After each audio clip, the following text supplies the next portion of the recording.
국내 증시. 제가 처음 방송했을 때 1900포인트 미만 그 수준이었는데요. 상당히 강세를 보이고 있습니다.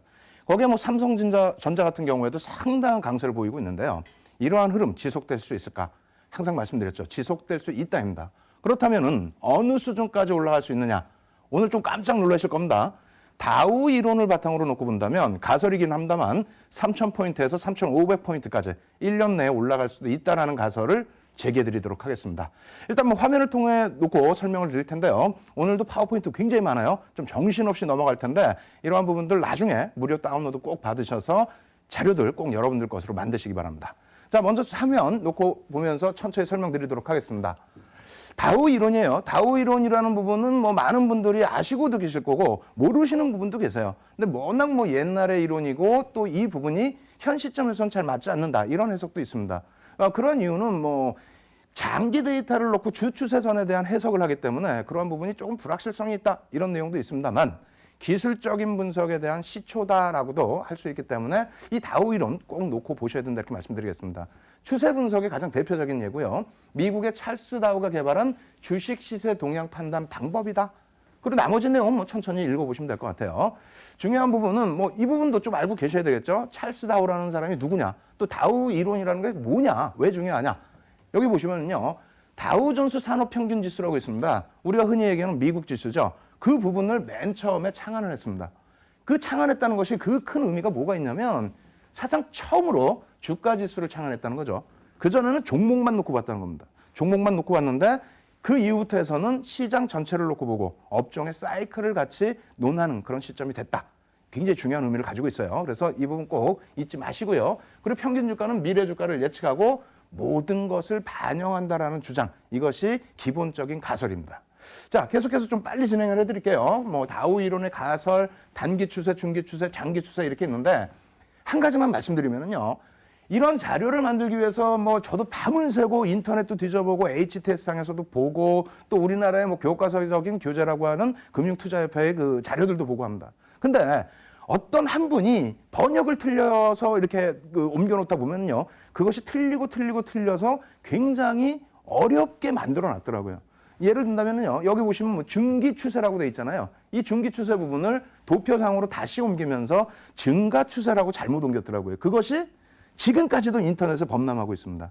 여러분들께서는 이런 자료들 다운받으시면서 가장 객관적이고 정확하게 옮겨놓은 것이니까 이 부분을 바탕으로 좀 공부 많이 하실 것을 권해드리고요. 자세한 내용은 향후에 인터넷을 통해서 무료 교육 방송 때 진행을 해드리도록 하겠습니다. 자, 상승 국면, 하락 국면 이런 내용이 있고요. 중요한 부분은 강세장일 때 매집 국면과 상승 국면, 과열 국면, 그리고 약세장일 때 분산 국면과 공포 국면, 침체 국면 각각 세 가지의 국면으로 나누고 있다는 건데 이름도 외우실 필요는 없습니다. 이름 같은 경우에는 뭐 수시로 우리 번역 부분 자체가 다르게 해석을 하고 있기 때문에 이름의 의미는 전혀 뭐 의미가 없다 이렇게 말씀드리겠고요.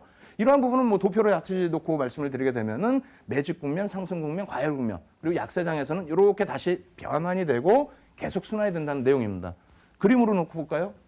자, 이렇게 보시면 조금 이해가 되실 텐데요. 어떤 내용이냐면 이 그래프 자체를 전체적인 시장의 뭐 시세라고 놓고 보셔도 되고요. 그러니까 주가지수 차트 그리고 종목별의 흐름이라고 놓고 보셔도 됩니다.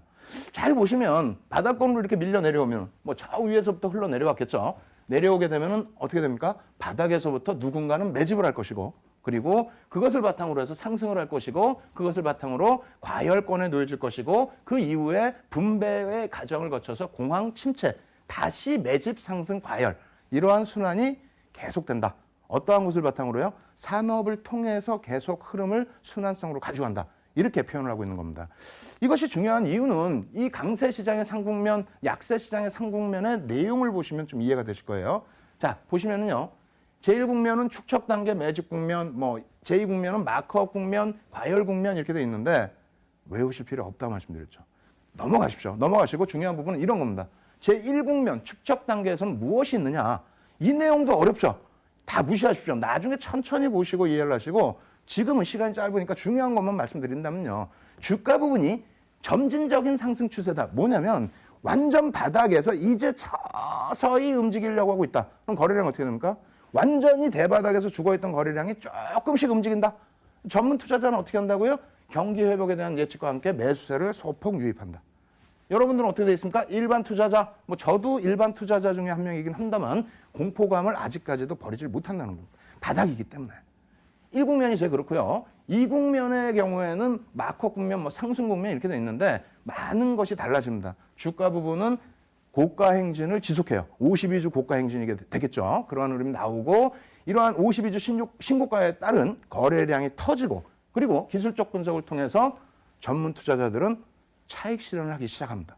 근데 일반 투자자들은 시장 관심만 높아지고 아직까지는 약간 불안해해요. 이게 2국면이라는 겁니다. 3국면이 뭐냐면 이제부터 과열 국면에 놓여지게 된다는 거죠. 어떤 내용이냐면 옆집 순이 엄마, 뒷집에 철수 엄마 하다 못해 대학생 고등학생 물론 저도 고등학교 때부터 주식을 했습니다만 누구나 다 뛰어드는 장사가 된다는 거예요. 왜? 시장에서 연히 IT 거품 때 기억나십니까? IT 거품 때 코스닥 협회 관계자분들 나오셔서 앞으로는 컴퓨터 없으면 쌀도 못 삽니다. 저희 어머님 난리가 나셨어요. 쌀 못 살까 봐. 그러한 과열 국면이 나오는 게 상국면인데 더 심화되는 것은 약세 시장 상국면에서 제1국면에 달하는 이런 국면이 된다는 거죠. 이때는 뭐 난리가 납니다. 어떤 테마주, 말도 안 되는 테마주, 예전에 기억나십니까? 우선주 테마? 대구백화점 우선주 4,000주뿐이 없어요. 그 4,000주를 누군가 다 사버렸죠. 그러고 나서 맨날 상한가예요. 그러한 흐름들이 나오는 국면이라는 겁니다. 그리고 나서 어떻게 되죠? 약세 제1국면에 들어서면은 일단 전문 투자자들은 다 차익 실현으로 빠져나가고 그리고 일반인들이 붙들게 되는데 잘 기억해 보세요. 주가가 크게 상승했어요. 뭐 현대차 같은 경우에 바닥에 3만 원대에서부터 28만 원인가요? 어마어마하게 올라가죠. 2, 3년 동안에. 기아차 5천 원대에서부터 바닥 찍고 8만 원대까지 올라갑니다. 올라갈 때 발 동동동 굴르고 내가 만 원에 팔았는데 저걸 어떻게 6만 원에 사냐고 그렇게 말씀하시다가 남들 몰래 고점에서 8만 원씩 막 내려오면요. 그땐 싸 보입니다. 왜? 너무너무 좋다고 하거든. 너무너무 좋다고 하는데 8만 원에 살까 말까 했는데 막 6만 원으로 내려와요. 그럴 때 막 들어간다는 거죠.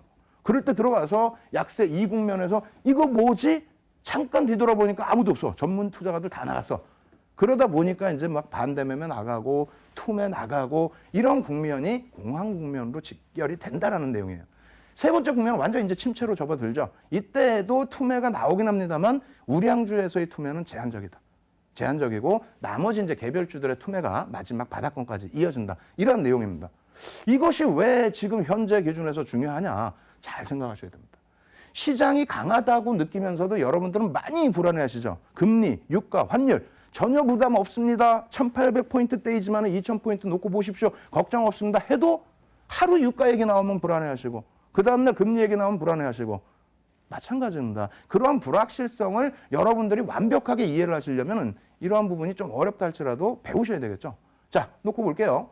이러한 부분을 대중과 전문가로 나누어서 이렇게 표시를 해준 사람이 그랜빌입니다. 그랜빌의 법칙 뭐 잘 아시겠지만은 그 그랜빌이라는 사람이 이렇게 또 다우 이론을 재해석을 해줍니다. 어떻게 해요? 맨 밑바닥에서는 대중들은 공포심을 가지고 가는데 파란 글씨의 전문가들은 확신, 점참에도 차익 실현 일부라는 얘기예요. 그리고 나서 고점에서 전문가들은 이거 과열인데 하고 매도하는데 역시 마찬가지로 공포심을 갖는 거죠. 전문가가. 근데 대중들은 어떻게 합니까? 확신에 차 있습니다. 맨 고점에서. 그리고 나서의 흐름이란 말이에요. 그러면 지금 다우 이론을 재해석한 그랜빌의 재해석 부분을 놓고 봤을 때 우리나라 증시는 어디에 놓여져 있느냐 그것을 판단하시면 되겠죠. 그죠? 그래서 다우 이론을 가지고 분석을 한다라고 한다면 그 수급 부분을 놓고 판단을 하셔도 무난할 것이다 이렇게 말씀드리는 겁니다. 자, 이러한 부분이 다시 표로 놓고 보시게 되면요. 뭐 간단해요. 1국면 바닥에 있을 때 어떻게 된다고요? 대중 공포심. 2국면 역시 시장 오르고 있는데 52주 고가 행진 나오고 있는데 이거 금리가 오르면 어떻게 되고 유가가 뭐 급락 이상한 생각을 자꾸 한다는 거예요. 그러면서 역시 공포감. 3국면일 때 이제 막 시세 나오기 시작하면은 2000포인트 이제 안착 나오고 상반기에 쭉 뻗어 올라가면 이제 막 확신해서 그때 쫓아가신다는 거죠. 그러나 그 정도만 돼도 조금은 아직까지는 괜찮습니다. 왜? 지금 3000포인트 얘기했잖아요, 지금. 3000포인트 근거를 보여드려야 될 거 아닙니까? 만약에 진짜 3000, 3500 간다면은 상반기에 들어가셔도 크게 문제는 없죠. 그죠? 다만 여러분들이 그 내용을 아시고 접근을 하셔야 된다는 내용이에요. 그래서 지금 전체 이렇게 강세 시장, 약세 시장이 있는데 자, 이렇게만 확인을 할게요. 대중들이 지금 공포심을 갖고 있는 시장인가요? 그렇죠. 여러분들 불안해하시지 않습니까? 시장이 갈 것 같으니까 매매를 하시는데 확신이 없어요. 불안하죠. 그러면 전문가들은 어떻게 돼 있어요? 지금 확신을 갖고 매수를 하고 있고 아직까지도 점차 매도가 아닌 매수를 하고 있다는 겁니다. 이 근거 자료 보여드릴게요. 그리고 삼국면에 지금 놓여져 있나요? 개인들이 지금 난리가 났어요. 막 확신을 갖고 막 매수해요. 이렇게 말씀드린 거예요. 아이고 윤정도 바보. 지금 신용잔고가 쌓여가지고 사상 최대치 난리가 나.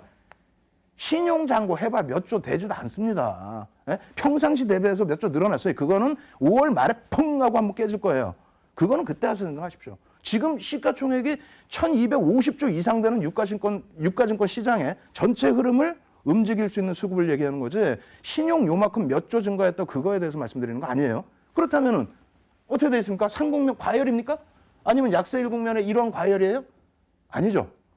여기까지 설명드리면 그럴 거예요. 아, 지겹다, 지루하다, 이론적인 부분이 많다. 그래서 오늘 확실하게 준비를 해드렸습니다. 예? 다른 방송 다 보실 필요 없어요. 윤정도 Y만 보시면은요, 자신감 배로 증가합니다. 자, 요런 거 한번 놓고 보시면 요거 사실상 굉장히 간단한 겁니다. 예? 간단한 내용인데도 여러분들이 조금 어디서 찾으셔야 될지도 모르고 또 이러한 부분을 직접적으로 이렇게 보여주는 쪽도 드물고 그래서 해석을 잘 못하시는데 제가 말씀드리는 주는 뭐냐면요. 이것이 전체 주식형 펀드 계좌 수의 변화 추이라는 거예요. 무슨 얘기냐면은 지금 전체 주식형 펀드 계좌 수가 2007년도 고점 대비해서 상당히 많이 밀려 내려와 있죠. 개인들이 과열된 양상에 참여하는 것이 아니고 빠져나가고 있는 공포심을 가지고 있는 다우 이론 기준의 강세 이국면에 진입을 해 있다라는 그런 얘기입니다. 이 부분 중요하니까 천천히 설명드릴게요. 여러분들 오늘 완벽하게 이해를 하십시오. 전체 주식형 펀드 계좌 수 이게 뭐냐면은 해외 주식 펀드 계좌 그리고 국내 펀드 계좌까지 합산이 되어 있다는 그런 내용입니다. 금액 기준에서는요. 참 웃기지도 않아요. 예? IT 거품 난 이후에 주식형 펀드 수탁액 잔고는 바닥으로 치솟았습니다. 내밀렸죠. 어디 가서 저도 98년 뭐 이때부터 활동을 했어요. 주식한 건 87년이고 근데도 시장에서 뭐 말도 못했어요. 창피해서 워낙 IT 거품 때 많이 깨져 놓으니까 그래서 그때는 주식을 하면 손가락질을 했습니다. 진짜로. 근데 그렇게 해서 밀려 내려갔던 주식형 펀드 수탁 잔고가 합산한 잔고가 이 정도 얼마냐면요. 정확히 따진다면 4조 9천억 분이 안 됩니다. 갑자기 폭증을 하죠. 4조 9천억에서 2005년도에만 20조가 돼버려요. 15조가 늘었어요. 멀쩡하게 있다가 15조가 증가했다는 겁니다. 그리고 나서 20조에서 40조 올라오는데 1년. 2006년에서 2007년부터 2008년까지 가는데 얼마까지 올라버려요? 130조 가까이 올라버립니다. 이때 당시에 시가총액이 우리나라 얼마나 있겠습니까? 어마어마한 과열이었다는 거예요. 계좌수 앞부분에 놓고 보여드렸습니다만 다시 한번 볼까요? 합산해서 계좌수가 1000단위입니다. 그렇기 때문에 1600만 계좌, 1700만 계좌예요. 기억하세요? 제가 중국 증시 말씀드릴 때 2007년도에 중국 어떻게 됐다고요? 1억 8천만 계좌 2007년 기준이에요. 그러면서 쟤네들 말이야 이렇게 말씀드렸잖아요. 우리도 똑같았어요. 응? 인구 대비해서. 그죠? 중국은 물론 가계 지출 대비해서 한 35%를 그때 당시 이제 주식시장에 돈을 투입하는 그런 현상, 과열이 나타났는데 우리도 사실은 그런 그 흐름이 일부 있었다는 겁니다. 어찌됐건 추가적으로 놓고 보시면요. 여기서도 전체 주식형 펀드 판매 잔고 이렇게 나와 있고요. 그 다음 보면은 해외 주식형 펀드. 요것도 잘 아셔야 돼요. 이번 기회에 완전히 주식형 펀드 완전히 여러분들이 다 여러분들 걸로 만드십시오. 언제부터 증가했어요? 언제부터? 해외에 부동산 투자 한도 확대하고 주식형 펀드, 해외 펀드 투자 한도 확대해 준 게 언제? 2005년도예요. 왜? 이렇게 돈이 나가면 뭐가 됩니까? 환율 방어해 주잖아요. 환율. 달러 사서 나갈 거 아니에요. 환율 방어해 주면 뭐가 돼요? 수출 증가. 그럼 불황형이든 어쨌든 어찌됐건 수출 두 자릿수 성장. 우와, 우리요 경제 안 어렵습니다. 수출 두 자릿수 성장하고요. 외화 정보 많습니다. 그러한 맥락의 정책 부분도 분명히 있었다는 겁니다. 어찌됐건 해외 주식형 펀드의 계좌 수도 어마어마하게 증가를 했고요. 추가적으로 금액도 증가했다. 지금 어떻게 되십니까? 다 빠져나갔죠. 다 녹았죠. 무슨 베트남에다 돈 다 갖다 부는 거예요. 근데 베트남 갖다 부어놨더니 어떻게 됐어요? 베트남 시가총액 대비해서 어마어마한 비중이 우리가 들어와 버린 겁니다. 맞아, 나오지도 못하고 몇 년 고생했었어요. 그러한 부분 잊지 마시고요. 그리고 가장 중요한 부분, 국내 주식형 펀드입니다. 매번 보면은 금액이 다 틀려요. 선생님, 이 금액이 왜 다 틀릴까요? 어떻게 된 거예요? 물어보신단 말이에요. 잘 들으세요. 국내 주식형 펀드 수탁 잔고가 있고요. 합산한, 해외까지 합산한 잔고가 있고요. 채권형 합산한 잔고 있고요. 거기에 부동산 합산한 잔고가 있습니다. 아시겠죠? 그래서 기사마다 조금씩 다른 거예요. 그러니까 기사를 보시지 마시고 이런 데이터를 얻어올 수 있는 보도자료가 명확하게 나오는 그런 곳을 자산운용협회나 이런 곳을 들어가셔서 이 자료를 보시면 됩니다. 안 어려워요. 아시겠죠? 그래서 이러한 부분 해석은 제가 해드리는 건데 2003년부터 해서 국내 주식형입니다. 국내예요. 얼마? 4조 5천억. 윤정이 머리 좋죠? 예? 수치 다 보고 왔거든요, 지금. 4조 5천억 분이 없던 잔고가 얼마까지 늘어나요? 2008년도에? 이게, 이거 합산입니다. 국내 주식형 펀드 계좌수, 죄송합니다. 계좌수고요. 자, 금액. 저도 흥분했습니다. 그래서 4조 5천억에서 얼마까지 늘어나요? 73조까지. 70조가 늘어나요. 근데 잘 생각하십시오. 우리나라가 뒷부분에 보여드리겠습니다만 2,000포인트 넘어간 건요. 졌대요. 저렇게 돈이 몰려갖고 넘긴 겁니다. 그러면 2003년부터 2004년까지 어떻게 됐습니까? 512포인트에서 올라갔을 때 930포인트까지 올라가고 그리고 다시 조정받고 700포인트 내려왔었죠. 700포인트 기준 잡으면 얼마예요? 시가총액이. 대략 400조입니다. 700포인트 기준에 400조 정도뿐이 안 되는데 이자금이 들어왔어요. 70조까지. 시장이 폭등이죠. 저평가라고요? 저평가면 외국인들이 사서 저평가 해소를 해야지. 우리가 우리 돈 갖고 그 분위기에 돈 넣어가지고 저평가 해소? 그러고 나서 지금 빠져나가고 살찌운 거는 외국인? 그 정책적인 말씀 드리는 게 아니에요. 이 내용을 알아야 여러분들이 수익을 내실 거 아닙니까? 내용도 모르고. 예? 그런 말씀 드렸죠. 비관론자나 낙관론자, 곰이건 황소건 손실을 안 봅니다. 누가 손실 본다고요? 돼지. 탐욕스러운 저같이 뚱뚱한 그런 돼지가 손실을 본다는 거예요. 그래서 이러한 내용들이 어려울 것 같지만 한 번 알면 평생 하시는 내용이 돼요. 아시겠죠? 그래서 오늘 시간에 완전히 마스터하시고 이 부분이 좀 어렵다 하시면은 공개 방송 있어요. 공개 방송 무료로 다 진행해드리는 교육 방송 있으니까 오셔서 차분하게 이 내용 다 들으시기 바랍니다. 그래서 지금 제일 중요한 건 이거예요. 채권형이 황토색입니다. 그리고 주식형이 어떻게 됐어요? 파란색이에요. 채권은 뭡니까? 안전자산이에요. 주식은 뭡니까? 불안전자산. 더 심하게 얘기하면 위험자산으로 분리되어 있어요. 위험자산의 수준이 지금 어떻게 됐습니까? 채권형보다 밑에 내려와 있죠. 과열인가요? 아니죠. 다우 이론 기준에서는 그렇다면 강세 이국면 진입 단계뿐이 안 된다는 겁니다. 아시겠죠? 그럼 여기까지만 말씀드리면 그래서 모쪼록 지금 개인들이 돈을 안 넣는데 펀드에 돈이 없는데 그럼 시장 어떻게 하느냐? 어떻게 하긴 어떻게 해요? 이제 이거 보셔야 돼. 이제 머리 아파 죽겠을까? 이거 보시면 숫자 많지, 뭐 눈은 안 보이지, 화면은 작지. 다운 받으십시오. 이 분명히 M10 자료 다 올려놓을 겁니다. 방송국 자료에 다 올려놓을 테니까 다운 받으시고요.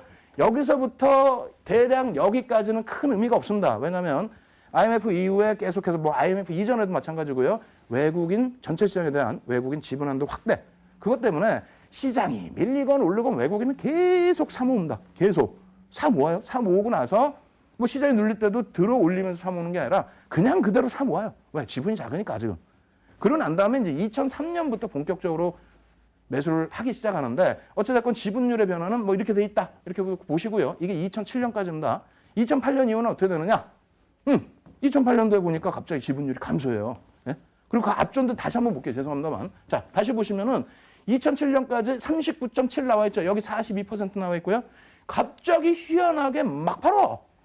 예? 42%까지 2004년도에 42%까지 형성됐던 지분을 막 팔아요. 예? 무슨 일이 있었을까요? 2005년도에 고 노무현 대통령께서 부동산 자금을 이쪽으로 몰기 위해서 대통령도 코스닥 펀드 8천만 원 가입했다. 그것을 공론화를 시켰습니다. 그로부터 1년 이후에는 2006년도에도 야 대통령께서 가입하신 펀드에 대한 수익률은 어떻게 될까? 그런 또 기사가 막 넘쳐나죠. 그렇게 되면서 그 잔액이 아까 보신 것처럼 들어오다 보니까 외국인들은 42%의 지분에서부터 내리차익 실현, 2008년도 내리차익 실현. 그죠? 그러고 나서 제일 중요한 거 이거예요. 그 이후에 어떻게 됐습니까? 리먼 터지고 나서 주식형 스탁 잔고 2008년도 고점 찍고 그냥 밀려 내려오는데 그때는 어떻게 됩니까? 2008년도 11월부터 해서 내리삽니다. 또 외국인이. 누구의 장세입니까? 외국인이 사면서 시장이 올라가요? 누구의 장세? 외국인 장세라는 겁니다. 예? 그 이후에 외국인이 찔끔 파니까 조금 밀렸다가 다시 지금 어떻게 됐어요? 외국인이 샀죠. 이 정도 가지고는 또 미흡해. 그래서 어쨌다고 너무 긴 기간인데 짧게 또 끊어서 보여드릴게요. 쫙 지나갔습니다. 2003년 이전 다 무시하세요. 그냥 막 편입하는 구간이라고 그랬죠. 2003년 3월부터 2004년 4월까지 정확히 시장 512포인트에서부터 936포인트까지 올랐을 거예요. 머리 좋죠? 예? 그때 6차례에 걸쳐서 10거래일 이상의 순매수가 지속적으로 들어옵니다. 평균 700포인트 기준에 26조. 700포인트면은 시가총액 기준으로 400조 정도 되는 시장에 26조가 들어가면서 시장이 80%, 90% 올라왔다는 거예요. 그러한 외국인 장세가 형성이 됐고 그 이후에 그러면서 여기서부터 어떻게 된다고요? 개인들의 주식형 펀드 수익장 확 늘어버리죠.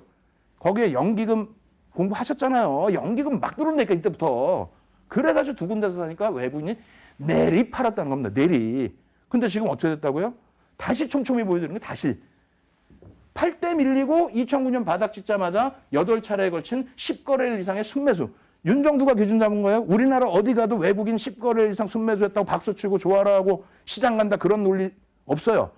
윤정두 밤새 가면서 이거 몇 년 동안 해가지고 야 10거래일 이상의 기준을 잡아서 따져보니까 이렇게 되더라. 8차례에 걸친 10거래일 이상의 순매수가 들어오다 보니까 몇 년 만이에요. 2005년 이후에 처음이야. 들어오니까 시장이 가더라. 잠깐 파는 이 파란색 잠깐 파는 구간에 조정 나오고 빨간색 다시 시장 오르죠. 지금이 제일 중요하다는 거. 지금 어떻게 할 거 지금? 예? 지금 어떻게 할 거? 맨 끝에 보이세요? 2015년 2월 23일부터 3월 6일까지 순매수 1조 7,073억. 그게 10거래일입니다. 윤정두가 몇 년째 눈을 놓고 이렇게 쳐다봤던 10거래일 순매수가 2년 만에 다시 들어온 거예요. 그것도 바닥이 아닌 고점. 지금 고점이잖아요. 2,000포인트 넘겨 있잖아요. 그럼 다시 정리해드려요? 다시? 자, 이렇게 놓고 보죠. 저도 숨이 참다 이제. 이렇게 놓고 보세요. 어떻게 되어 있습니까? 외국인이 이게 적게 올라온 게 아니에요. 80% 이상 올라온 겁니다. 이때 제대로 외국인이 매수 26조 들어오면서 400조 시장에 26조 들어오면서 90% 가까이 상승 탄력 그리고 절반 조정 다시 오르는데 여기가 주식형 펀드 스탁 잔고가 40조 했다는 겁니다. 이때 4조 5천억 하던 주식형 펀드 잔고가 40조. 왜 40조가 중요하냐? 지금 40조에 지금 40조예요. 그러면 40조에서부터 과열이 돼서 73조까지 올라왔을 때 시장 얼마? 1년 동안에 75% 올랐다는 겁니다.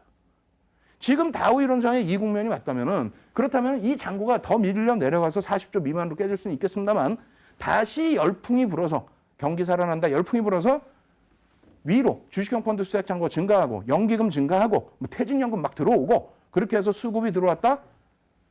어떻게 되겠어요? 75% 상승 나온다? 2,000포인트 대비 75%입니다. 예전에 이렇게 해서 시장 1,300포인트, 1,200포인트 할 때요. 그때 2,000포인트 갑니다. 그렇게 계산해드렸어요. 그랬더니 손가락질 하시더라고요. 야, 윤정두가 조금 어떻게 됐구나. 지금 많이 아픈다 진짜. 굉장히 아파요. 3주째 지금 피부병 때문에 숨도 못 쉬고 있는데 예? 어제도 병원 갔다 왔는데 중요한 내용이기 때문에 강조를 드리는 겁니다. 아시겠죠? 그래서 다우 이론상의 기준이에요. 또 어디 또 뭐 야 윤정도 3,500 간다. 말도 안 된다. 이러지 마시고 다우 이론상의 기준에 우리 지금 현재 시장의 위치는 상승 이국면일 가능성이 가장 높다라는 겁니다. 그래서 그러한 자신감을 가지라고 여러분들께 말씀드리는 거니까요.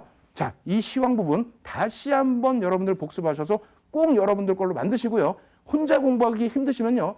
이 시간 끝나고 11시에 여러분들 찾아뵙니다. 인터넷에서 무료 교육 방송 진행해 드리니까 꼭 참여하시고요. 첫 번째 순서는 이렇게 해서 마무리를 지어드립니다.